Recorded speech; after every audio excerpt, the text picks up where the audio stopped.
Hello and welcome to the Choralosophy Podcast. I'm Chris Muntz. This is episode 29, part 2 of the podcast mini-series Choral Music, a Human Art Form. In this episode, I'll be talking to Maria Ellis, a choir director from St. Louis, about her story carving out a place for herself, essentially, in the choral world, and making room for a girl conductor.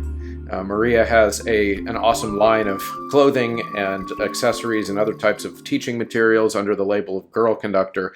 And you'll hear the story where that came from, and I think you'll immediately understand why this fits in so well with the series that I'm doing in February, all wrapped around this concept of what the choir world could and should look like if we all begin to see each other as parts of a truly human art form. I mean, the choral art form is the most human of art forms because we are an instrument. We are the instrument. We are the medium.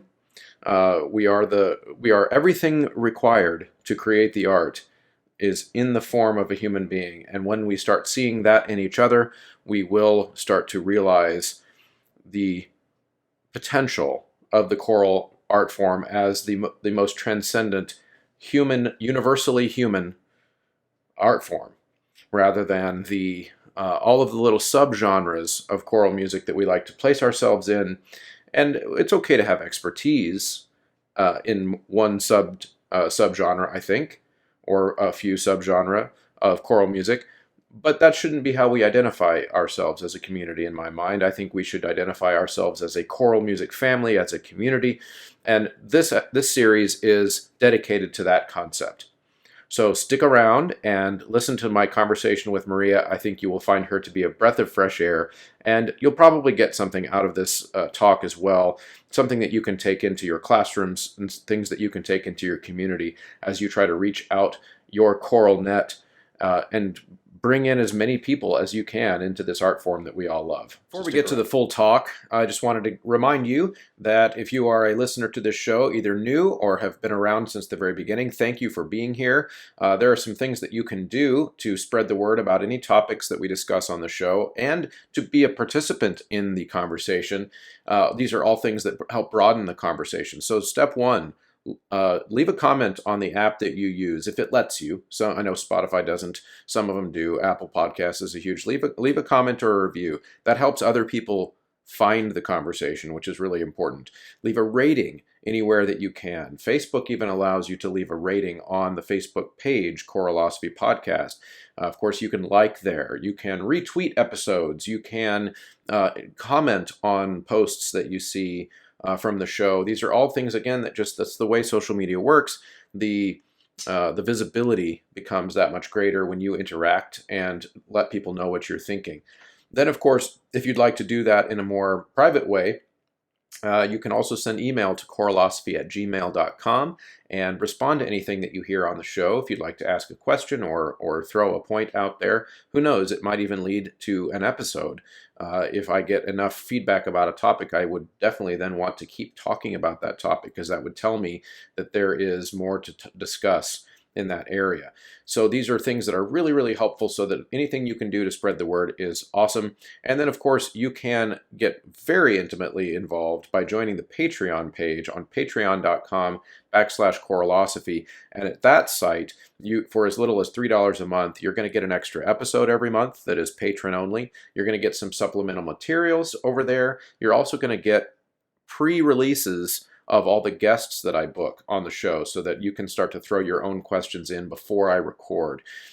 So those are all things that are available to you as ways to support the show, but also to become more active part of the conversation.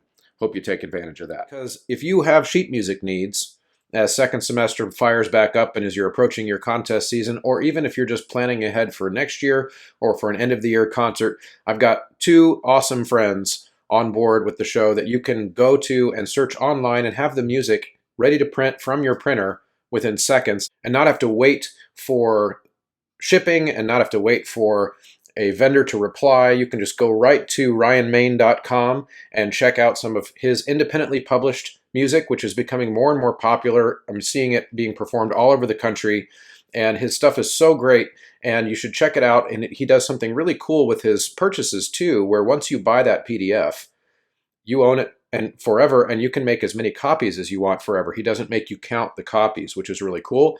So you get that, you save the PDF, you don't have to store anything in your music library, you just store it on your computer, and then 3 years from now, when you want to do it again, you just print more because you own that copy license. So that's a really cool thing. Plus, you can enter Choralosophy at checkout, get 10% off.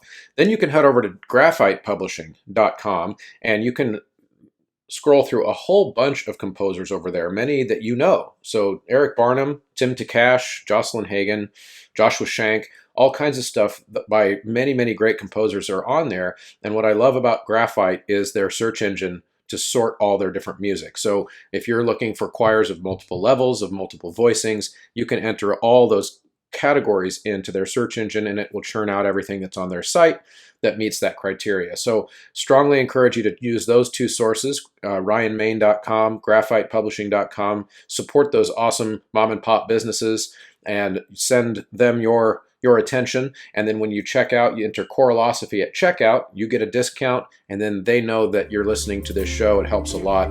So head over there and check out those sites. Well, everybody, I'm here with Maria Ellis. Maria is a choir director that I've gotten to know a little bit over the years from St. Louis. And she and I were chatting recently on Facebook about some stuff related to recruiting, especially recruiting across cultural boundaries and across lines where people might not always know what types of culture they're dealing with. And I stopped us in the middle of our conversation and I said, we should just be talking about this on a podcast because this is a podcast right here that people would really benefit from hearing this conversation. So we decided to stop it there and pick it up on this episode. So welcome, Maria, and thanks for coming on the show. Thanks, Chris. I really appreciate it. Yeah, well, I'm excited to have you as a guest and been wanting to do this for a while. Also, you might know Maria from some of her Facebook posts with Girl Conductor. Tell us first about that. What is Girl Conductor? So Girl Conductor is, you know what? I didn't know when I was in high school that as a female, I could be a conductor. I thought females in music that you were either a singer or you could teach in a classroom, but I didn't know that you could actually conduct choirs or orchestras for a living. Mm-hmm. And so when I got out of high school, I went like the business route and worked for AT&T for 12 years. I made great money, but I did not like my job and decided at the age of 31 to go back and get a music degree.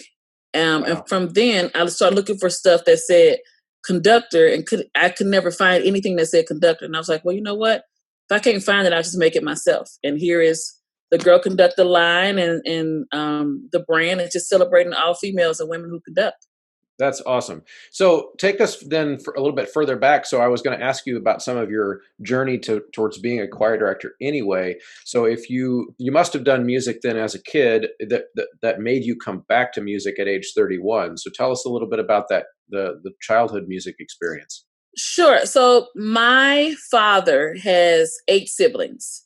And they had a group called the Chapman Singers. And it was just a choir of all of them. So like kind of like the Jackson 5, but just with 9, you know? Okay. And I loved going to their rehearsals and listening to my aunts sing. I have aunts who have beautiful soprano voices and then those really chesty alto voices and just loved hearing them sing.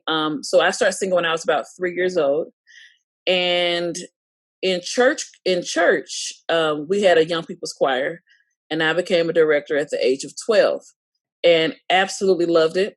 Loved every second of it. Conducted our gospel choir in high school. I went to Review Gardens and we had a really, really good high school gospel choir. So conducted that. And then when it was time to go to school, I wanted to have a career in music, but I just didn't know that I could be a full-time conductor. And so I went the business route. Now, this is interesting because our school, we didn't have formal music reading. So everything we learned was either by rote or you was just listening to the radio or listening to a CD or I think tapes. I think we were still doing tapes back then. But listen to a CD or a tape and learning the songs. And so when I decided to leave AT&T and go audition for an UMSL, I wasn't let in because I couldn't read music. So the teacher told me, she said, you have a great voice, She said, but you have no formal voice training. And I was like, no, but I can sing. And she was like, yeah, you can. But you probably should get a voice trainer. And I was like, okay. And she was like, you can't read the music. And I was like, no, but I mean, I pick it up fast. So if you play it, I can sing it back. Mhm. And she was like, well, come back next year and audition again. And I was like, yeah, I can't do that because I had just signed off to be laid off from my job. Mm. Um, because if you got laid off, they were paying for 2 years to go back to school. So I gave my job up.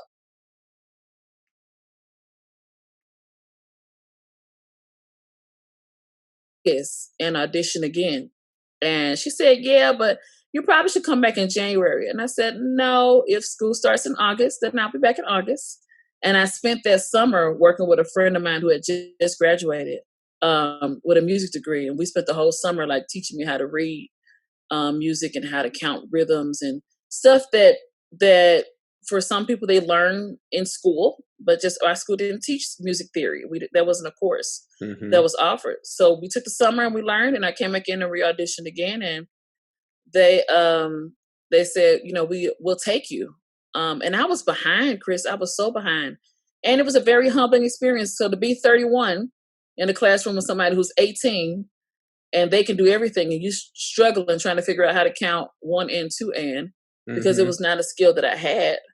It was a very humbling experience, but very, very rewarding because I used my networking skills to friend everybody on campus, became like a big sister Right. to the students. And I was like everything to them. What y'all need? Y'all hungry? Okay, let's go. Come to the house and I'll fry up some chicken. And then you can show me how to count these notes and how to do this theory homework. And that's what I did and networked and graduated in 2017 with my undergrad in music education and got a job with the St. Louis Children's Choirs. And I love what we do. I absolutely love it. So there you go. That's a little backstory. That is awesome. I knew about you some of the like all I knew was that you didn't come to music education kind of in the traditional path of going straight from high school into college, Hmm. like most of us do. I just didn't know all the background. So that's really fascinating. What an awesome story and journey into doing something that you love. And I think that's a cool story, even taking it outside of the choir world. That's just if your life is going to age 30 and it's not the way you're wanting it to go, you tear it up and you change it, Yeah. which is just awesome. That's an example to set, I think. So, okay, so then here would be a question I think that would tie directly, I think, into that story and into your experience when jumping into the choir world, not only as a person who is older than is typical, but also as you said, you're a woman and you're a black woman. With Hmm. all so your entire path puts you as kind of a minority within a minority within a Hmm. minority in a profession. It's almost like the inception of minorities, uh, where you had to, of course, run into some maybe some self doubt, maybe some doubt from others, maybe Hmm. some combination of both of those things, Hmm. and so to be where you are and doing what you love now, uh, what what kind of what does that mean to you emotionally to be able to be doing what you're doing now after that kind of a journey? It means everything to me. I don't take anything that I do lightly. I wake up every morning giving thanks to God for being in a position where I can wake up and do exactly what I love to do. Um, being being black and being a female, um, I don't take that lightly at all because I don't. Unfortunately, I haven't seen a lot of black females, and I'm not saying that my sisters are not out there, but I haven't seen a lot of black females who are um, conducting at the top levels, the honor choirs, the state choirs. I haven't seen that often. So I wear that with honor that I'm representing a minority group that's not seen. I try my best to be an example for younger women, just younger women in general, not just women of color, but just women in general, saying that you can have any path that you choose. I took on the philosophy after I after being in school that, Maria, you control your own destiny. So whatever you want, go get it. You don't wait for anybody giving anything to you. And whatever skills you don't have, go find people who have those skills and learn from them, and friend those people, and share what you have. I have some things that some people I know who have studied music don't have. And then Hmm. there's things that those people have that I don't have. And we can share and make this journey better for both parties. So Hmm. I think it's an honor and a privilege to be able to have the platform that I have, and I'm very thankful for that. Yeah, and that's awesome. And as you know, I mentioned before we came on, and when we were chatting, that I'm doing this a series in February, all kind of wrapped around topics of inclusion and diversity representation. And so, i- with that in mind, in the time that you've been either directly involved in the choir world, or at least maybe even from your childhood and experiences you had in music when you were a kid, what kinds of things have you seen? Well, I mean, I ask this question in two parts. Have you seen progress in the area of people being open to people who don't fit the mold that we've been told is a conductor? And if so, maybe share any examples. But then also, what do we still have to do? In other words, maybe a good way to think of this big cerebral question is, what does an inclusive choral profession look like to you someday in our dream world? So I'll start with that question first because I think it'll tie into this first question that you asked me. Um, I think, okay, I'll just speak from my own experience. I didn't have a background of reading music. We weren't taught to read music in high school. However, I have an incredible ear. So if you sing it back to me, I can pick it up really quickly. And there's so many students who can do that. Um, I thought I thought all musicians could do that. I thought that anybody could play by ear, that was just a skill set that everybody had. I did not learn until a few years ago that people who are, we'll call them paper trained, people who read music, they can't play by ear. And that is just mind boggling to me because I just thought everybody could do that. I thought that was just a natural skill. Right. So a world that's inclusive of all musicians would have people who are paper trained per se and people who play by ear together, learning both crafts and bring that all together. I hear, or I've heard as a child, I've heard that if you don't read music, you're not a good musician. And I always thought, how can that be when I have a skill or a skill set that you don't have? So how can I not be a great musician just because I can't read the notes? Hmm. I think there's value in both skill sets. Now after going through school, I value being paper trained, but I still also value my ear because I can pick things up even if it's something that I'm reading, I can still pick it up really quickly because I hear how that song should go just by my ear training. So Hmm. that's what I would think that a perfect role would be, with all of us together, everybody taking on the strengths that they have and then pouring into other people and getting everybody into a world where we all can help each other. Um, Now, growing up, I didn't see a lot of. I never saw women conducting, never, and I always saw white men. So if we were with, if we, I think we went to one festival when I was in high school, and that's when I actually learned that the notes on the paper were for the singers. I always thought the notes were for the piano player, Right. and Okay. that Yeah. the singers, we learned our music. The teacher just taught us the music, but the notes were for the piano. I didn't know that until we went to a festival and they passed out the music and everybody was singing. And we looked at our teacher and we was like, "Why didn't you teach us the music before we got here?" And she was like, "Well, they're reading the music." And we was like, "Yeah, we're reading it. We're reading the words." She's like, "No, they're reading the notes." And I was like, "Oh, okay. Why didn't you teach us how to do that?" And Hmm. so, but I was a senior in high school when I learned that. So I mean, it just tells how our education was in that setting. But I never saw women, never saw black women. Besides being a music teacher, never saw that. Wow. My introduction to choral music, however, was from my sixth grade teacher, who was She was white, and she knew I loved to choirs were holding. They had like an honor choir. It was called Children in Concert for Excellence. And she said, Maria, I want you to be a part of this choir. And so St. Louis Children's Choir sent home a tape, and they sent home like a packet of music for us to learn, to be a part of the choir. And so I would sit in my room with the tape with the music in front of me, reading the words, but learning the notes because they were singing the notes on the tape. So that's how I learned my part. So when I got to the festival, I was just as good or better than everybody else because I had learned the parts, learning by ear. So that's the background that I had. I never saw anything different. Yeah. Yeah. The way I've thought about that differently over my life, when I was, see, my background learning music in church was based on reading first. I learned to read music in church before I learned it in school.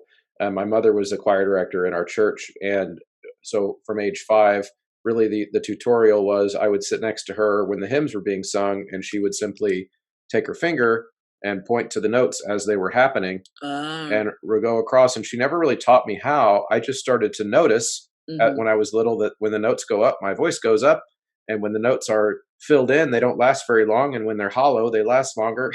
ah, And I just kind of put it together. And then when I got to school, I kind of already knew how to read. And so for me, okay. it's interesting because the parallel is so similar that, like, because you're talking about learning by ear, and then when you found out that other people couldn't do it, you're like, you were saying that I just thought everyone could do this. And I had the same experience, but through reading, where I learned to read so young that when I got to school, I was like, why can these people not do this? It's like, Now, this is, it's interesting. what's interesting about that is your church used a hymnal. So my church, Right. I grew up in a Pentecostal apostolic church. We didn't use hymnals, so we Hmm. learned hymns just by somebody singing, and it's just songs that went on, that everybody just knew. So I just thought Hmm. there was just certain songs that everybody just knew. Right. My grandmother and grandfather were AME, that's African Methodist Episcopal.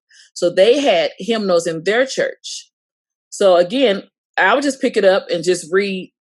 I would just read the words, and would just hear the melody and then figure it out and just read the words. But even then, I never looked in. I never noticed that when my voice was going up, the notes were going up or going down because normally that was in 4 parts, and I didn't. As a kid, I didn't understand which part. What why was there 4 lines anyway? What does that even mean? So I never even knew how to even Right. follow that as a Right. child. Um, as I got a little bit older, and then again, once learning that the notes are for the singer to figure out, okay, wait a minute, I'm singing a soprano line because that's the melody, or stuff like that. But reading it, that wasn't a thing for us because our church didn't do that. Right. Yeah, and I think it's interesting too because, of course, we're having this conversation kind of in a with a backdrop of certain kind of cultural upbringing things that, in our case, is a Hmm. black white thing. But I also think it's important to point out that there are exceptions even to that. Like, there are lots of types Yes. of quote white churches that don't read music anymore either. That Hmm. are reading the words on the screen and the rock bands playing, and Yes. all of Hmm. that. And then there are also, like you mentioned, I think probably more in kind of the southeast part of the countries, these big black churches that are, still singing hymns from a hymnal and have Hmm. the full choir and that kind of thing. And so there are exceptions Yes. to all these rules, but I think especially in the part of the country we live in the Midwest, um, I definitely have come across as a teacher. Um, it's one of those things where I always hate to, like, I hate looking at a person and trying to assume that I know something about them because of the way they look. I hate that. But that being said, if I have a black kid in my class who's a really good singer, I do assume that they sing in church, Hmm. and I'm almost always right. Hmm. Just but partly because of where I live and the community that I live in, that I can guess that pretty well. So every once in a while, it's not. It's just a kid who happens to have a nice voice and they don't really go to church. Yeah. But I think that kind of brings up a good point. This kind of ties into the Facebook conversation we were having the other day, where I kind of figured out early on, kind of like I was saying before, where my bias that I grew up with towards learning to read music as your fundamental way of learning was, it's still, I still do believe that literacy is really important for everybody. Yes, There I is agree. there is tons of brain benefit that comes from literacy, like reading the music. That's a little bit different when you're doing it by ear, but they're all important. And so, what I wish we could figure out a way to do, culturally and as a society, is talk about the benefits of one while being super super clear about how that doesn't mean that it's a better than worse than thing. Right, It's just right. that one that they both have benefits that are different. Mhm. And I think that's something we could do a better job of, everybody, like when we talk about stuff like this, is, say, if someone says yes, music literacy is really important in the classroom, that somebody else doesn't come back and say, well, no, because other people learn other different ways. Well, you Mhm. could say, well, you could actually, there's a third choice, which is those are both awesome. Right, And what are some ways to incorporate both into your classroom, into your church, into right, your, right. whatever. And I think so.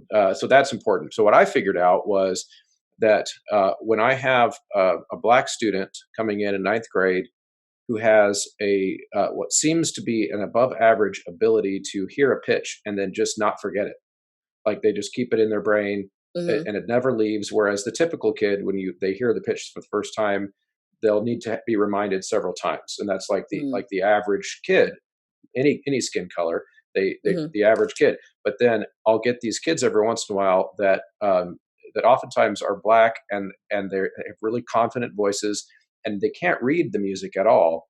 But as in terms of remembering where the key is and what their starting pitch is, they just don't forget it ever. And when I was a young teacher, I was so focused on just the fact that they didn't know how to read, Mhm. that I focused my feedback on the things that they needed to do to learn how to read. And of course, in my mind, I was doing it all with what I thought was in their best interest. Like I'm trying Right. to teach them.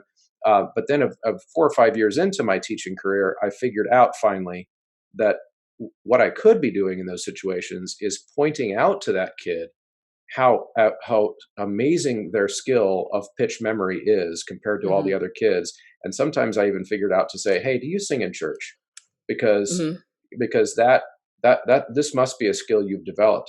And by me validating to them that they're already scared in a practice room by themselves with me trying Yeah, to sight read, yeah. that I'm noticing something that they've learned in their church, which is very important to them, Mhm. that something that they brought to school from their church is being rewarded with their teacher saying, whoa, that's awesome, that's like, you need you need to set an example for the other kids, kind of thing. Mm, It was mhm. amazing when I figured that out, how that changed my choir program. um, I yeah, go ahead. No, I think what you're doing is absolutely amazing. I remember when I was in college, the first time I went to Millikan University. I, s- I I was a part of the women's ensemble at Millikan, and there was a girl. She was black who was a part of the gospel choir and then left. And I said, "Well, why?" I asked her. I said, "Why'd you got the gospel choir?" And she said, "Well, my teacher says that gospel music destroys your voice." And I was like, why? Why would they say that? Like, I didn't know that people people believe that gospel destroys the voice or whatnot because it's chesty and it's harsh or whatnot, or some people say it's harsh or things like that. And so I was always offended when I hear her say that, or that had to do with an audition. It would say like, "Don't sing a gospel song," and I would always be like, "What? But that's all I know. Like that's what I know is gospel music. That's my tradition. That's my heart." We couldn't listen to R&B or pop or anything that wasn't gospel. We couldn't listen to that growing up because both of my parents are ministers. So Hmm. that's the only knowledge that I had was gospel music. We could listen to Michael Jackson though. He was allowed in the house, but nobody else. But that was my background. So that's all I knew. So it was always hard to hear somebody say that something that you do, something that's so dear to you, um, is not. It doesn't have any bearing. It doesn't mean anything because it's not traditional. Um, that was just always mind boggling to me. But now, as a director, now I tell my students, if I train you how to sing gospel in a healthy way, you'll be just fine. But if you're a soprano and you go blast out Queen of the Night and you don't sing that in a healthy form, that can damage your vocal cords as well. So it's all about just healthy singing. And I think if we as teachers explain it to our students that we just want you to sing healthy and not diminish their background or whatever their background is, I think that builds up the confidence in the singer as well. When I started at UMSL, I was very intimidated because I always felt like I didn't have the same skill set as the white singers. I was the only Black girl in the choir. Um, and I just always felt very, very intimidated because I always thought that they've been singing this core music for all these years and they're better singers than me. And then one day I was like, no, actually, you're not. You're not. I have a different skill set. And once I was trained on how to use my voice and how to use it for when I'm singing gospel and when I'm singing an aria, then that made the world of a difference to me because somebody took the time to teach me how to use my voice and how my voice can do all these amazing things. And I teach that to my choir. My choir, they can go from to Mozart to Kirk Franklin, and it's all done in a healthy fashion, and it's not diminishing what they already know. Right. Yeah. So, I think the vocal health thing, I want to circle back to that again, because I feel like that's another example of one of those things we just don't talk about super well because it tends to, I mean, my goodness, I could go off on a rant about just how many things that when we have conversations with people that we tend to put in a box of it's either this or it's either this, and how that leads us into hurt feelings and all types of things. Because like the story you just told is, gospel, if you're being told gospel singing, it will destroy your voice. Well, as you mentioned, yes, it can if you're singing in an unhealthy way, but so can Queen of the Night if you're singing in an unhealthy way. So instead, why don't we talk about just like what is healthy singing? But then on the flip side of that, I also feel like because of some of our I guess societal baggage about talking about things that are cultural and racial, is that there, even on the white people side of this conversation, there are some that would even balk at the idea that sometimes singing gospel singing could be unhealthy. And I would push back a little bit and say, well, let's get at the root of the issue, which is that in a lot of churches, of Black or white, there are a lot of churches that either can't afford to or simply don't prioritize financially what it would take to hire someone who's had the training locally to teach. And so there's a lot of lay people teaching people to sing in church all over the country that are instilling bad and unhealthy vocal habits. And so if we were to direct the conversation towards that problem, because that happens in the rock band churches too, that are primarily in my community, they're primarily white evangelical type churches. And I get kids coming into my choir who they're on vocal rest every other day because they've shredded their voice at church, and they're not singing gospel. They're singing rock music basically. And they're singing in an unhealthy way because they're being trained by somebody at their church who doesn't particularly understand vocal health or understand the technical aspects or what it can do to a kid long term to be able to do those things. So I always feel like it's better to approach those topics like zooming out from the individual like race or cultural thing and just say, okay, so what is the issue at here? And I think that's the way you described it is perfect, because I've also come across teachers who teach my kids private lessons that in the classical style that trash kids' voices because they don't understand what they're doing. So that's ultimately, to me, that's the root of the issue, is just training of the teacher. Voce Vista Video is blowing my mind every single time I use it. I'm still about a 2 years or so in the classroom of using this product. It's something I use about monthly, sometimes not even every month, but every bi-monthly, but I use it pretty regularly in my voice studio, and I'll throw it up on the screen in choir rehearsals, and it allows us as a choir to see the entire overtone spectrum that we are creating when we sing. It shows even if the vowel is not the right shape, the not the right resonance, the overtones change, and kids can see it. So they can see immediately that they're not singing a pure O anymore. They can see that they're not singing a pure E. Or if the basses are singing a pitch and the tenors join an octave above, they can see immediately that it was skewed up above the pitch or below the pitch. They can see exactly where it is. And for our visual learners and our differentiated learning, that's huge. So check that out. Go to vocevista.com/choralosophy, and then you can try it for free for 30 days. And then once the trial's up, you can put in the code and purchase that and get the discount.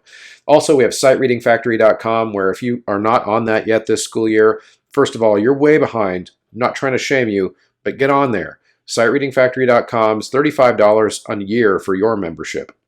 And then just for a couple bucks a kid, you can add a student membership for each kid, and it's hugely beneficial. You can get the full package, everything that you get if you use your Choralosophy discount code. That'll work there as well. But it's not too late. That's the thing. You can start this stuff with literacy skills with your kids, and you don't need to go buy a How to Teach Literacy textbook. You really don't. You have everything that you need right there. Go listen to episode 18 on this show, where I kind of outline the process. And if you have questions, shoot me an email, but it is not too late. You can start in January. You can start in February. So head to sightreadingfactory.com and grab yourself a membership. 100%. I teach now, after graduating from school, I teach church choir so differently now. And I even have choir members saying, okay, Maria, I understand why you told us to do this. Oh, okay, I understand why you have us singing in this style versus just yelling out. Growing up, I remember like our lead singer at church, like she would get done singing. Well, first of all, you got to understand, my church that I grew up, apostolic, a song can go for 10 minutes because the spirit will just take over it, and we can sing the same thing. Jesus can work it out, can go 10 minutes easily with no rest. But that singer would come off, would leave like hoarse because she had just sang for 10, 15, 20 minutes, depending on this song. But now, like going back and saying, okay, let's try it in this style, and let's give it a break, or let's breathe all the way down. Those same choral techniques that I learned in college, I'm using that with my church choir, and now they're understanding, okay, she really does know what she's talking about, because now my throat is not hurting when I leave church. Mm-hmm. So I mean, yeah, it's just it's a knowledge thing, and I don't understand. Maybe it's me, but since I have this knowledge of going to school and being an educator, like I just want to help everybody. Like I have workshops now that I run for church choirs, and just explaining to them, why we sing from our diaphragm, or what that feels like, and how to create, how to use your head voice, and how to flip from head voice to chest voice and things like that. I just want to give that knowledge out, because it really is just a knowledge thing. I don't understand how we as educators sometimes feel like we shouldn't educate. Like that bothers me. Yeah, I think it comes from there. We still have I think it's a human thing. We have this fear that if we educate, as you say, someone, that person might take that as being lectured to or looked down on, right? And of course, we have to, that's something as teachers we have to be careful with all the time. It's you walk a fine line between, hey, here's some information that I think would help you, and how do I present that in a way that doesn't come across to the person as, oh, he thinks I'm stupid and wants me to change everything about the way that I sing, or whatever. And so I think you're voicing a concern that we all have, which is that's like, how do we? And I wish I could answer that from everyone listening to the podcast. I don't think I can, because ultimately it's each person's personality has to work out how we have those conversations with the singers that are in front of us and how we deliver that information. But yeah, it's an interesting thing, because I think another story that came to my mind was with listening to you talk about some of those things was my grandmother. Is in her 90s, and she was a college professor in piano, taught piano at a college for years and years, and is still in her 90s, still teaches piano lessons every so often. Oh, wow. But grew up in rural, middle of nowhere Kansas and Colorado most of her life, in communities that also didn't have either. Well, back then, probably a lot around the Great Depression, even when she was a kid. Just didn't have the money to to pay for formal music training, right? Mhm. So, and of course, everybody around where my grandma was all the time were white. So this is again one of those things where this is crosses color boundaries, where my grandma also learned to play by ear. And Okay. even though later became a classically trained pianist, she was one of those ladies that could sit down at the church and just, oh, what hymn do you want to play, and what key Mhm. do you want it in, and she could just play it from by ear and from memory. And if she can look at the sheet music, which she can't see anymore, she's too old, but when she could see, she could look at sheet music also and Okay. transpose it to other keys and all this kind of stuff, which are things that you don't learn in formal music training. These are things that Yeah. you pick up. And so I think there's something to that too, in that depending on what kind um, of training you have, you're going to grow up with different skill sets. And what you said Yeah. earlier, where if we could get to a place where as a choral community we have a way to value all of those skill sets, um, in a I think in a way, in a conversational style maybe, that doesn't lift one up over the other, Right. but says, all right, how can we combine all these talents to make something even Mhm. better? True. Do, True. do you feel like that's a fair goal? I think it's fair. I think I'm definitely a better musician because of my training and because of my because of my Hmm. ear, my ear. I think that just makes you a overall better musician. Hmm. And there's instances when I'm relying on my ear, and there's other instances where I'm like, okay, let me get the score, Yeah. and let's read. I mean, but I think I'm better because of it, and I would love to see that, because not only does that make us all better, but it values everybody, and it doesn't make anybody feel like they're less than because they don't have this skill set. Uh-huh. And I think with music, we always say, music is the universal language. It's a universal language. But if it's really universal, then we have to value everything that the universe gives us. So if it's giving us somebody who is uh, listening and using their ear to sing the song, or somebody who has sheet music and learning the song, we have to value all of that. And that's what I hope that I do as the conductor. It's really just valuing whatever people have to bring. I value what you have. I can meet you where you are, and then I can help you get to where I want you to be, or you can help me even get to where I should be. Does Hmm. that make sense? Yeah, it totally does, and I agree. And I feel like the the a cool thing for us as teachers would be is to try to all look for opportunities to find the kid who has a skill, that maybe not everyone in the room does, Hmm. and find a way to highlight that, Yeah. and point out that, because then, what, even though you're going to make that kid feel great, which is of course an awesome thing, I think even bigger goal is that starts to teach every kid in the class, that or in the choir or in the church choir, adults or anyone, that having different types of skills in itself is a skill, and that's Yeah. something that makes the team better. I think that, like, I'm jealous of people who can do stuff by ear, because I could a little bit when I was a kid, when my brain was Hmm. more flexible, but now I feel like I'm actually so good of a sight reader that my Hmm. brain is completely dependent on that. In fact, I took a gig in April, coming up here, which I'm all super nervous about, because I have to memorize a whole bunch of music. I haven't memorized music since I was like 20, and because that part of my brain is just like, it's turned off. You hand me the score, and I can sing it the first time, but if you put music in my hands and tell me to memorize it and sing it without the score, we'll see. I'll have to update the audience on how that goes. I'm really kind of scared See, about it. that is so interesting to me, because Mhm. everything that I do, even with my scores now, I still memorize it, because it's just natural for me just to have it Mhm. memorized. Now, That's so interesting. as a conductor, I memorize. Hmm. But because with my high school kids, I'm practicing those songs with them so many times every day that eventually it's memorized fairly quickly, and I can put the score down. But I mean, like, as a singer, like, No, which I just haven't done that in forever. that's what I'm saying. Just in Mhm. general, Yeah. anything that I'm singing, I'm I'm memorizing, I'm trying to remember patterns and things like that. Yeah. That's just natural to me. That's interesting. Yeah. That's so interesting. A friend of mine, he often plays for my that I conduct. We had a concert about 2 weeks ago, and he's a beautiful, beautiful, beautiful piano player.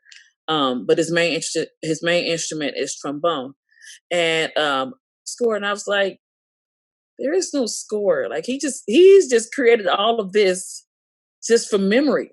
He just Uh-huh. listens to the song he's created, and his arrangements are beautiful, but none of it is wrote down.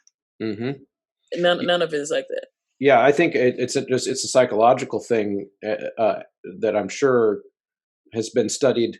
But when just the way our brains work, if we focus on one skill a lot, the other Hmm. skills can kind of atrophy, which is why Ah, I think it's so important that in our classroom settings and especially when we're working with young kids, because young kids are their brains are still so flexible and are able to right. learn so many different things that we're giving them as diverse of an experience musically as we possibly Yes. can.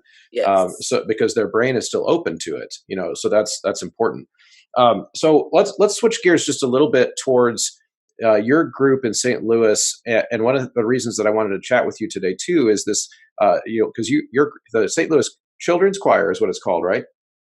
Well, I have two groups. Two groups, okay. So I work for the St. Louis Children's Choirs, Yep, and then I am the artistic director for the Sheldon's City of Music All Star Chorus, which is my high school group. So I have a high school group that I conduct and an elementary group that I conduct. got it. And so, as I imagine, for both of those hats that you wear, you've got to do quite a bit of reaching out and recruiting and convincing people to sign up for this. Is Yes. that true?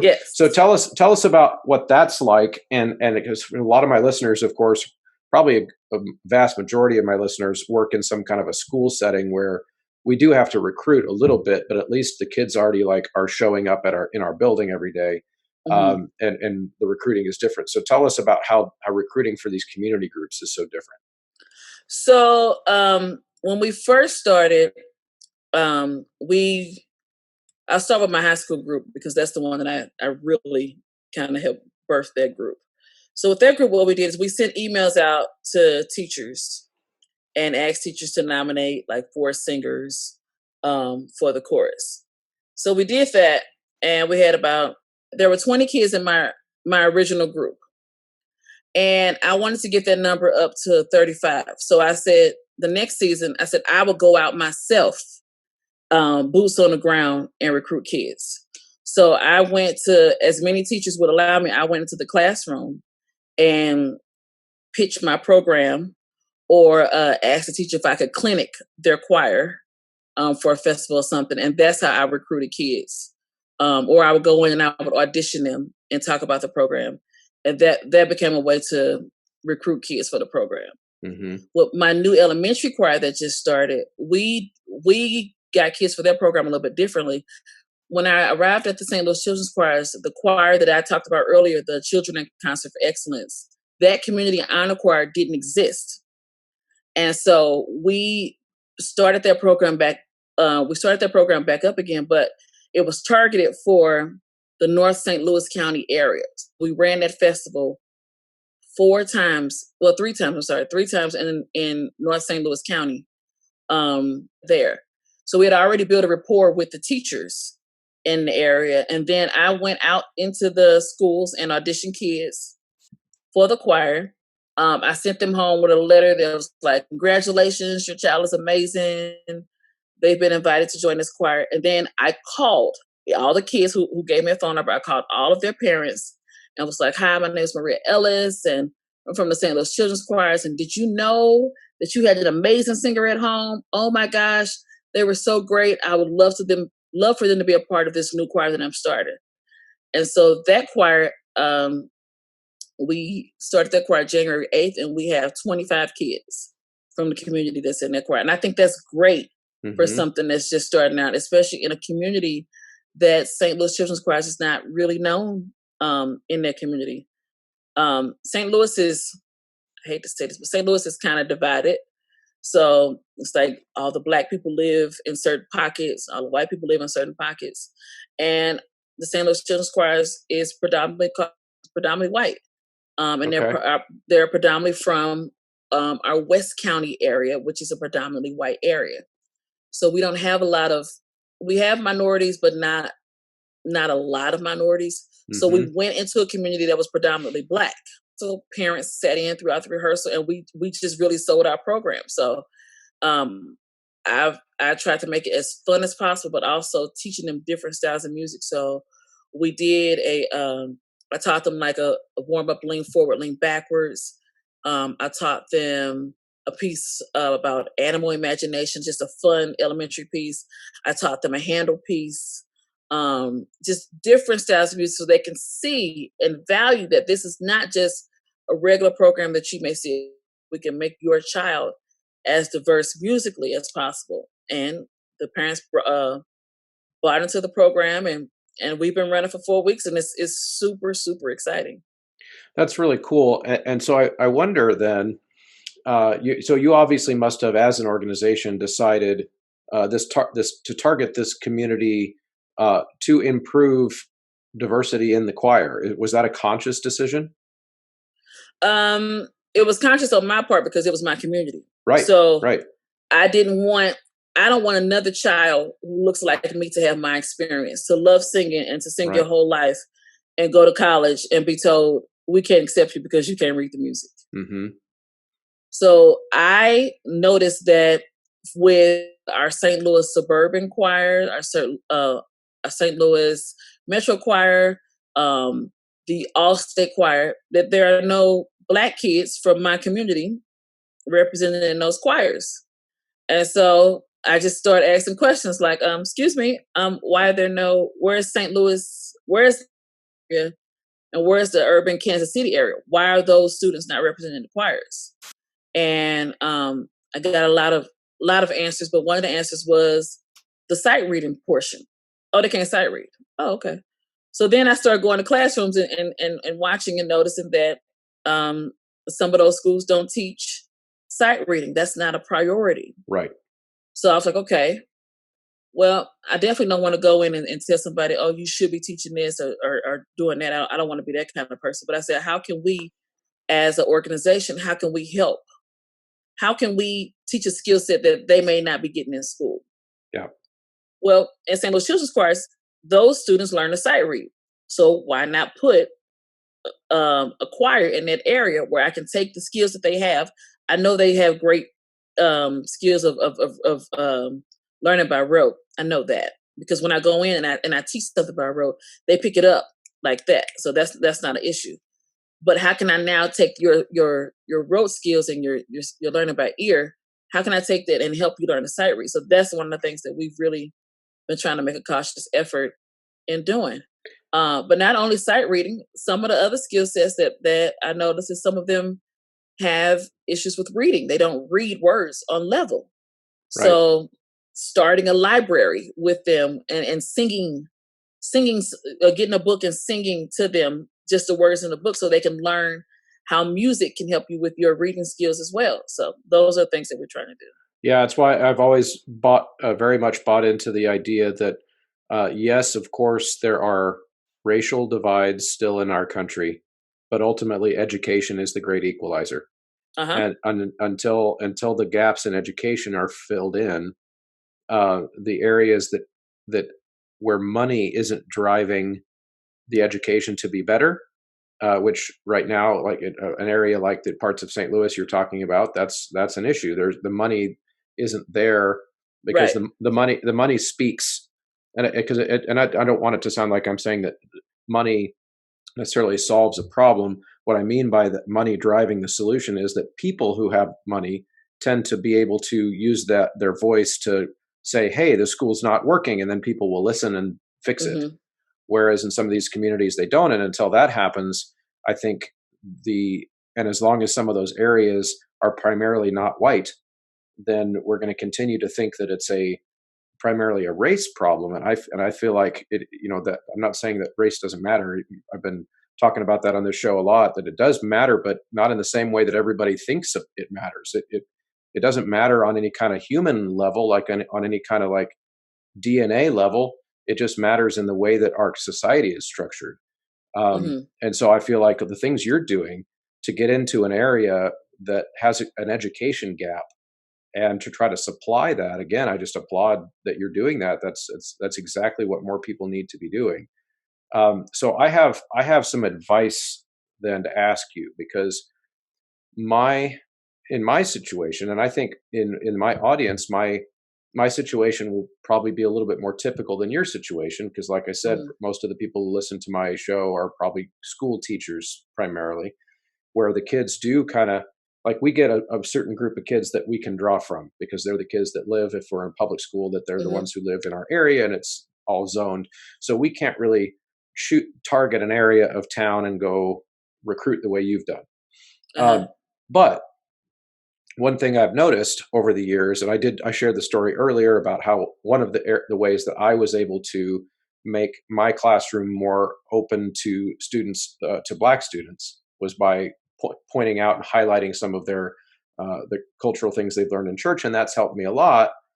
But I still feel like I don't, as a white man, I still do run into maybe some skepticism from families when I'm trying to convince them that their kid is good enough, or their kid should participate in this. Hmm. And I wonder, you know, you haven't seen me interact with my parents, my students, and my parents, but like, what are some things that might jump out at you of like ways that that the white male choir director, which is still a majority because we are 60% in this country are Hmm. white, um, if we're out there in the choir, in our classrooms, and I believe most of the choir directors who look like me and fit my demographic, genuinely do want to reach out to like all their kids, Hmm. and but if we fall short of that, what do you feel like might be the cause, and what are some tips that you might give us out there to reach across a cultural boundary and recruit kids? Um, so I'm not the I don't know everything, but I can tell you what would have worked for me. So Yes. in my home, there I grew up with a mother and father, and I have three other siblings. And my brothers were sports people. So both my brothers played football. My dad was a bowler, so they were really, really into sports, because they always said that my brothers would get scholarship money and they would go to school on scholarship because they were so great at their various sports. Okay. We didn't know that music is something that you could get scholarship money for. I Yeah. think if my parents would have known that I could have got a full ride by singing, I think they would have taken other steps to push me into music more. Like my parents even told me, like, I apologize because we didn't know. Hmm. And I think one thing you have to do is educate and say, look, like, one of my pictures that I give to my students all the time is, I went to school for free. So that's a true fact. Um, and every semester, UMSL wrote me a check because I had so much scholarship money. That was because of singing and applying for music scholarships granted me so much money. And UMSL is a school that's not really it's really an affordable school, but it granted me access to other scholarships that I just didn't know existed. So I Hmm. think educating your parents and saying, "Hey, your child has a gift, and that gift can pay for school." Yes, I understand that they may want to major in biology or whatnot, but an extra $2,000 for being a part of the choir, you don't want to leave that kind of money on the table. So Uh-huh. just educating them that it's not just something that we do for fun; it's our way of life, Right. and there's money in that. Just like you value basketball, you value football, soccer, whatever. You value that because you see that as money that your child can get in school. So Right. that's one pitch that I use for my high school students is, yeah, I sing. You might as well get money for it. If you're gonna do it, why not get money for it?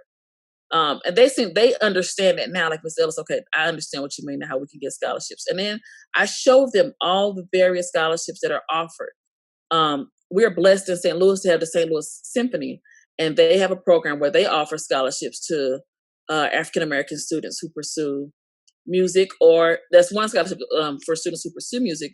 But there's another scholarship I believe is for students who take music while they're in school. They can get money for that. Yeah. And UMSL matches that scholarship. So that was an extra $1,000 that I was getting a scholarship just because of that particular program. So I think it's the value, showing them that music has value. Students who sight read and students who are part of all state choirs, I've said in auditions where they've said, oh, they were part, they're a great singer, and their money level has been raised because of that. So I think Yeah. just telling your parents and really get them to understand so much more than just choir. It's so much more than that, and there's value in it that could help your kid. Yeah. No, that's really good. And because that when you were saying all that, it was like lights were going off in my head because I feel like in almost every case, and keep in mind I've been teaching at the high school classroom for 17 years, and so I've had thousands of kids. So my sample size is pretty large Hmm. of lots of backgrounds that I've taught. Um, and with in the times where I've struggled to get um, a black kid, or even some other cultural and ethnic minorities, to stick with choir, because they'll do it for a year to get their fine arts credit, and Hmm. then I'll notice that there's some talent there, and in almost every case, if I'm not successful, like if I'm not successful in getting that kid to stay, it's because of something mom and dad didn't want them to waste their time doing. Hmm. um, and and so hearing you say it's about finding the angle with the parents that makes them see that it's not just a fun time thing Right. is Hmm. huge. And I've tried that over the years in some cases, but hearing you kind of talk about it, it definitely is going to make me think more specifically about ways to approach that. Because now, just to give you some examples, I've got well, and actually, I'm going to say it this way, and I'm going to see if you think this is fair. If you are part of a minority community that is raised knowing that there are certain cards stacked against you in the deck of society in order to Hmm. be able to be successful, and you've got kids and you're raising your kids, you are going to be mother hen, mama bear. I'm going to guard like every choice that my kid Hmm. makes to make sure that they are stacking all their cards exactly the right way, so that even though society might want to take something from them, they're going to put themselves in a position where they can be successful. And here comes Hmm. this white guy choir teacher telling them that they don't need to take that advanced biology class because they can take choir instead. And I can understand, I think, if I look at it that way, why a mom or a dad in that situation might say, you know what, you need to focus on your real school, your real classes. Even though we Right. think music is a real class, like that, a lot of people don't see it that way. Whereas a white family without that social pressure might be able to more freely just say, hey, do whatever you want to do in school, it's fine. Is that, am I out to left field, or is that, do you think I'm onto anything? Um, I don't think you're totally out in left field, but I also think educating those parents. Okay, I'm just going to use myself as an example. Yep. So in high school, I took AP English, AP. So I took AP Calculus, AP English, Advanced Chemistry, um, French 3. I was supposed to take French 4, but it was off. So I took all these high level classes, right? Hmm. Which were all great because I thought, and my parents who didn't know anything about advanced placement classes or anything like that, we thought that was going to be the best way for me to get all these various scholarships and whatnot when I went to college. Hmm. Great. Okay. When I got to college, um, my roommate, who I don't believe had taken as many advanced classes as I had the same scholarship that I had, and her ACT score was, I think her ACT score may have been lower than mine was. But I was like, all of this was for nothing because we got the same, me and this girl, who she wasn't black, we have the same thing. And I just worked extra hard for no reason. Um, so I think in some cases, educating the parent, I would have loved if somebody would have told my mother and father, Maria has a gift and she can get money in school for singing. Mm-hmm. Now we knew my brother. My brother's a drummer.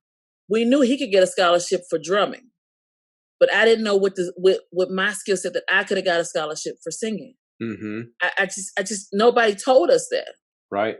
I thought if to get a scholarship for being a singer, you had to be like some outstanding soprano or somebody who could just really, really, really sing really well. Well, I have a skill set, but I'm not. I mean, I'm not. I love Beyonce, so I'm not the next. I'm not Beyonce or anything like that. Mm-hmm. But with the skill set that I have, I definitely could have got a scholarship and majored in music and would have been just fine. But I Yeah. didn't know. So Right. I think the education, us as teachers, educating the parents. You got students who can sight read and all that kind of stuff. That's a skill. Your child is if you got a kid in your classroom that's a top sight reader and they're black, what? Yeah. That's an amazing skill set to have because I don't know how it is, but I just know in our school, none of us could do that. Yeah. None of us could sight read. None of us had that skill set. And if you could sight read like that, then you have no problem, I think, getting into colleges because that's what everybody's looking for you to do. See how well you sight read. Right. Yeah, and that's something I had shared with you before when we were chatting. Is several of my top sight readers are black, and the well, just top choir members in general are black leaders in the choir, and I think a lot of that has to do with the fact that we've been trying to work towards this cultural inclusion thing. I'm very much, my Hmm. students know this about me. Some of them listen to my podcast probably, but most of them don't. Where they know that I teach in a way that is, I don't really talk about race very much in Uh choir, huh. but they know that I just don't care. Like in other words, if I look at them, I'm looking at them, and Hmm. and I'm going to treat them all the same. But at the same time, I'm also behind the scenes, kind of looking for ways. This conversation is an example of looking for ways to understand why I might not be able to connect with a kid that I want to connect with. And maybe there's some cultural things going on that I just don't understand because I didn't grow up in that way. I think just the reason I cite that as an example for people listening is that not because I'm some like guru of diversity, because I'm not, but it's just that sometimes all it takes is for kids to see that you care Yeah. about including just for that ice to be broken enough for a few kids that maybe would otherwise be scared off to try it. And then over the years, you can't fix it all in one day in it, but in my program the example would be that I had in fact, it's really sweet. I had a student. I have a student who's applying to go be a music major next year, young black lady, and she is probably going to listen to this episode, but I won't say her name. So hi, you know who you are. That wrote an essay about her choir experience, starting in ninth grade, seeing not very many kids that look like her in the top choir, but Hmm. coming into the class and knowing that she's welcome anyway, and how that affected her. And now she wants to be a music teacher, and like Oh all of this wow. kind of stuff, and it's so touching. But at the same time, it took some students that came in before her a few years before that, well, really more like 8 or 9 years before that, and some really brave kids when my top choir had not a single black kid in it. And looking at that choir and still thinking, hey, I could do that. And so I think about that in terms of like anybody who is kind of a trailblazer or a pioneer or doing something that other people that look like them don't do. I'm indebted in my program to these kids 8 or 9 years ago they only took my word for it that they were welcome because they didn't see anybody else that looked like them, but they decided they were going to be the first. I had these two boys in my chamber choir, two black boys who were super popular, super good looking, athletic jock kids with 4.2 GPAs and, Wow. middle class, but they were still, so in a lot of ways very privileged, but they were just awesome kids. And I convinced them finally their senior year. They'd been in my young, like lower level choirs, but finally convinced them to try out for the top choir. And that was another huge turning point because in the years after that, my ability to convince the young black boys that looked up to those jock popular boys that all the Yeah. girls liked that they could do the top choir and Hmm. not be looked at as nerdy or whatever, like that's when the floodgates opened. Like, Yeah. it was like now everybody knows they're welcome, which is, I think, important. And I think on some levels, I always say this, that sometimes you have to see somebody who looks like you Yep. doing these things, so you know that you can do them. My son, who is 9, his first few years of life didn't know anything but a black president. So Yeah. Yeah. that's what he knew. He didn't know anything about a white person being president because Obama was president, the years when he, all his years when he was born. Yeah. So that just showing somebody that people like you do this. That's why I'm making such a big deal about being a girl conductor and things like that, because I want to show somebody else that you can do this. Just because you're female, you can do this. I always conduct in high heels. It's just something that I love to do. Uh-huh. It gives me confidence, and I just love high heels. But that's me showing my feminism. It's me being a woman and being a female, and just showing another girl that you can do this too. So I would love. I think we talked about during our chat. We talked. Sight reader was African American. I Hmm. would love to see a black kid win the sight reading bee at MMA. Hmm. What? That would You be know? amazing. Do you know how that would change the game for so many black kids? Because now Yeah. it's not just a nerdy, for lack of a better term, it's not a nerdy white thing. Oh, Yeah. black kids do this too, Hmm. and sometimes that's just what we need to see. If I taught in an all white school, if I was white and taught in an all white school, and I had black people who were in my top choirs or whatever, those pictures would be all over my walls. Yes, Hmm. she was in my choir. She was in my choir. He was in my choir. Just so they could see people like you, people who look like you were doing these things. That's why I think Dr. Garrett's session with you was so powerful.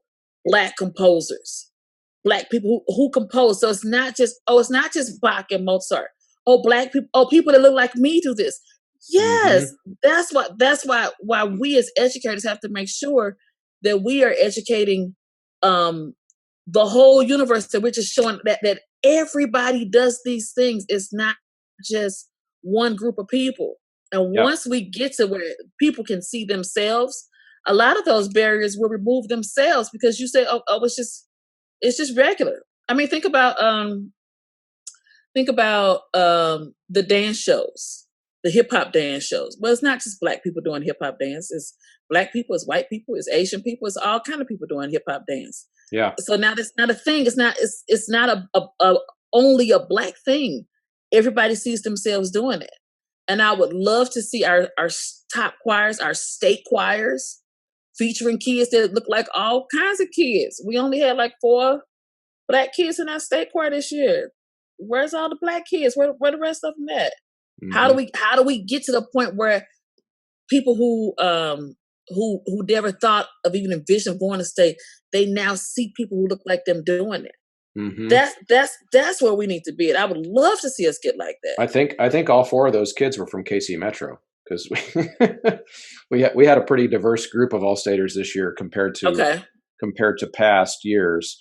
Um, and we had a biracial black and white kid last year from our school Hmm. make it, and so that progress is happening. But I think that ties back to the All-State thing, ties back to the conversation we're having about 30 minutes ago when we were talking about the parts of the communities where these things aren't being taught. Well, in Hmm. Missouri, anyway, of course, we've got people listening to this show all over, but you could, no matter where you live, you could probably identify with this. That in Hmm. Missouri, uh, I don't know what the number is off the top of my head, but a very high percentage of our black population in Missouri live in Kansas City and St. Louis, Hmm. in the cities where a lot of this stuff isn't being taught as much in school. Now, in Kansas City, I know because I know Kansas City better than St. Louis, there are some teachers that are in the urban areas that are working really hard and feel like they're working an uphill battle in that area, but Hmm. they're trying. So I feel like this is a thing that it, because I'm a little bit older than you, Maria, but I've definitely been around the choir world quite a bit longer. Hmm. There is progress.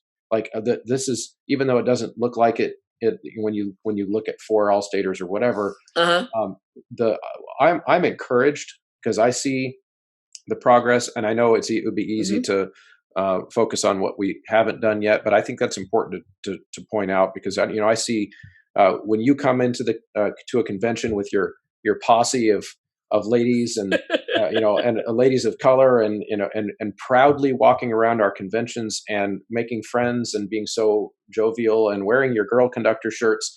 Like, to me, that's something that I just would not have seen at a convention 20 years ago.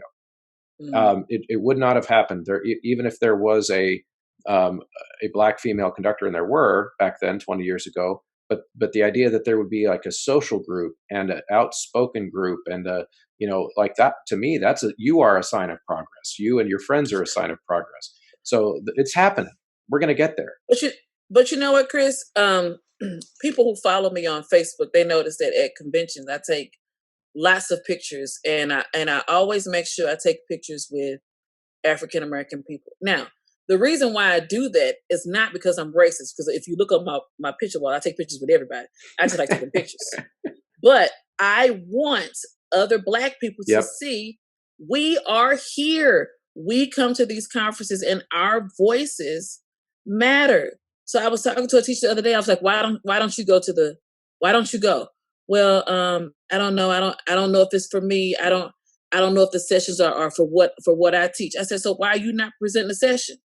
You have a skill set. If you teach in an all Black school, you have a skill set that somebody who is teaching in an all white school, they have a different experience. Why are you not talking about your experience and how you teach and how you Hmm. handle teaching a student who may have whose best friend may have been shot at a football game, because that's something that's very real in St. Louis. How are Hmm. you still teaching through all that trauma? Why are you not presenting a session about that? So over the years, I've noticed that more and more Black teachers are coming, and it's just because I love it. I've always loved it since I've been coming. The last, I guess, 5 years, I guess 5 or 6 years or so.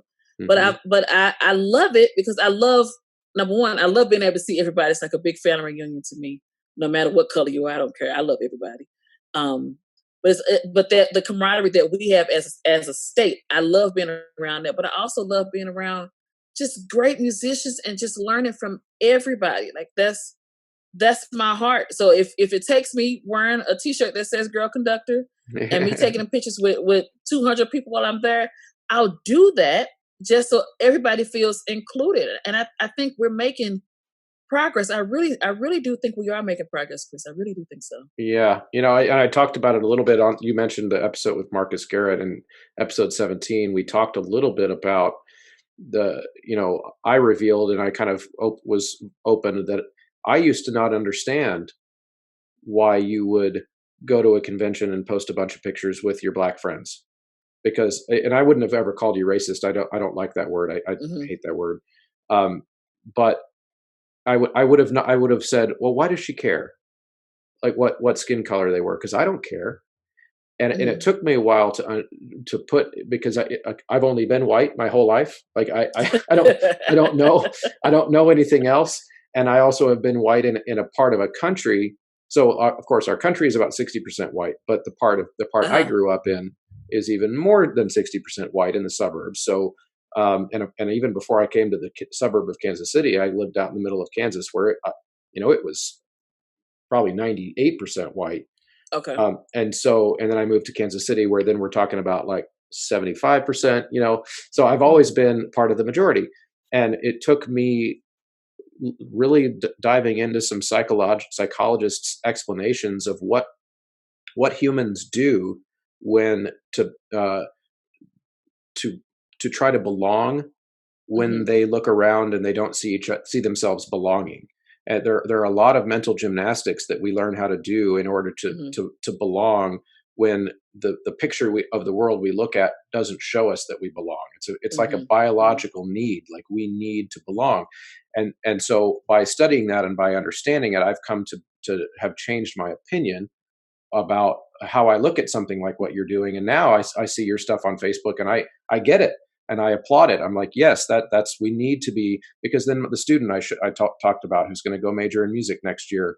I now understand that it was because she saw students that look like her, Hmm. that she's doing what she's going to do. And 7 or 8 years ago, I wouldn't have understood that. I would have thought of it like, well, all my kids are the same. None of them have any differences that matter. They're all just Hmm. humans, which I do believe. Like, I believe that we're all humans and that that's what's most important. But now I get that, like, everybody uh, is going to create these needs to belong. And I think what you're doing is making it easier for people to do that. I try to my so growing up, I grew up. I was my area where we live was part of the. I don't know if you heard of the white flight. Well, Oh when we yeah. started school, okay, so we started school. It was predominantly white, and then over the years went predominantly black. So I've always had friends of all different races because, and I'm just a really really friendly person. I Yes, just you I are. just I just love talking to people. Like that's just it got me in a lot of trouble when I was a kid, but I always just love talking to people. Um, and so I love that we as a state and as a community of musicians, and I'll speak of all musicians, we are really trying to get it right. Like I feel like people are generally just trying to figure out how do we get this right, Yep. and I'm grateful that I get to speak in front of all kind of audiences, and people get to see a black lady who is not ashamed of who she is, professional, but still who she is, and just be Maria, and they accept me for who I am. I'm so grateful for that. I can't tell you, Chris, how many times I've presented and then had a black lady or a black student that was in the audience that came to me like in tears and just say, just thank you for being here. Thank you for being you. As you were speaking, I saw myself, and in those moments, I know that I'm doing what God has blessed me to do, and that's just to be Maria and try my best to be a symbol of love and unity and whatever else I'm needed to be. But I really pride myself in doing that, and I feel like that's the gift that God gave me, and I want to share that with everybody. I really love everybody, but I also want people who look like me to know that yes, we have a place too. It's not just one person's world, it's all of our worlds. We have a place, and we have to use the gifts and talents that we were given, and let them have their place in the world as well. I Right. hope that makes sense. No, it's great, and it makes a lot of sense, and it's actually a great final word. I think we could wrap up the conversation at this point. We've been going at this a while. I'm having fun, but yeah, I think that's a perfect way to close, because all the things you just said are the reason I'm doing this series on the show, and the reason that I wanted to highlight conversations like this is because I think they matter, and your perspective matters, and your perspective, and no matter what your musical background was before you arrived in the choral community, you're making our community richer, and I think everyone out there listening needs to know that that's true of them as well. I agree. Awesome. Well, thank you so much for coming on, and it's been great chatting with you. Thank you, Chris. I appreciate it. Yeah. All right. See you later. Well, didn't I tell you she was a blast? Thank you so much for sticking around to listen to that conversation. And again, I hope you got something out of it. So continue to join the conversation. As I mentioned earlier, I encourage you, if you're sticking around to the end of the episode, you must be getting something out of it. Either that or you like to torture yourself. I don't know. But if you're sticking around to listen to the end, then I'm going to assume that you are getting something deep and something fulfilling out of this. And I know I am when I make these episodes. These conversations have helped me grow in ways that I just cannot possibly explain to you. So I encourage you to help other people find the show as well by liking, rating, subscribing. If any of those things, if you have not done them already, take an episode that really meant something to you and share it on your social media. And of course, you can help a lot by joining over at Patreon, patreon.com/choralosophy for as little as $3 a month. There are different levels on there that you can jump on and have different types of access, which is really fun and exciting, and that community over there is continuing to grow. So these are all great things that you can do. Plus, of course, it's really helpful if you decide you need some sheet music that you hit up Graphite and Ryan Main and use the Choralosophy promo code. It helps you, helps them know that people are listening to the show. Those are things that really, really help. Also, if you have not yet tried your free trial of Voce Vista Video, you've got to at least play with that for 30 days. And I think you will figure out that this is a powerful classroom tool. So go to choralosophy.com and you can see all the different sponsors, including Sight Reading Factory, Voce Vista, the sheet music publishers that are on board, and you can get a lot of great tools and get that discount as well. So I hope you stick around for the next installments of this mini-series. You've got more coming up in February. Stay tuned.